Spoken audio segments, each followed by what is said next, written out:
யார் பிரச்சனைக்கும் போகாம கம்முன்னு இருந்தாலே உங்கள் வாழ்க்கை ஜம்முன்னு இருக்கும். யார் பிரச்சனைக்கும் போகாம நீங்கள் பாட்டுக்கு வேலையை கம்முன்னு பார்த்துட்டு இருந்தீங்கனாலே வாழ்க்கை ஜம்முன்னு இருக்கும். யார் பிரச்சனைக்கும் போகாதீங்க. 10லே குரு வந்தால் பதவி பறிபோகும்.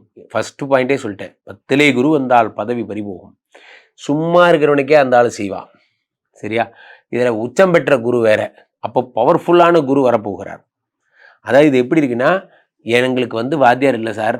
எங்கள் வாத்தியார் வந்து எங்களுக்கு 9ஆம் கிளாஸ் வாத்தியார் வந்து திடீர்னு ஊருக்கு போயிட்டார். அவருக்கு மாற்றுதெல்லாம் நம்ம பிடி வாத்தியாரை கொண்டு வந்து போட்டிருக்காங்க சார். ஐயோ, அந்தாளா சும்மாவே அடிப்பார். இப்போ அவர் கையில் இவ்வளோ பெரிய பெரம்பவரை கொடுத்து அடிக்க சொல்லிட்டாங்க.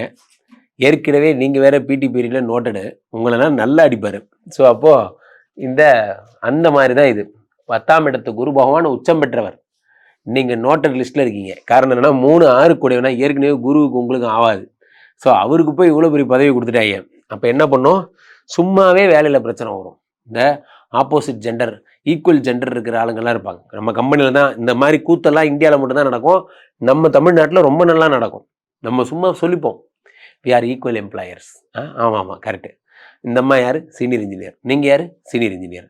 ஒரு சீனியர் இன்ஜினியர் இன்னொரு சீனியர் இன்ஜினியர் பேசுகிறேன். என்னம்மா இப்படி பண்ணுறீங்க? ஏதாவது யோசிச்சு பண்ணுங்கம்மா. ஏதோ ஒன்று திட்டிடுறீங்க. அடுத்த ஃபோனை நேராக டீம் லீடர் கேபின்லேருந்து வரும், நேராக போகிறீங்க.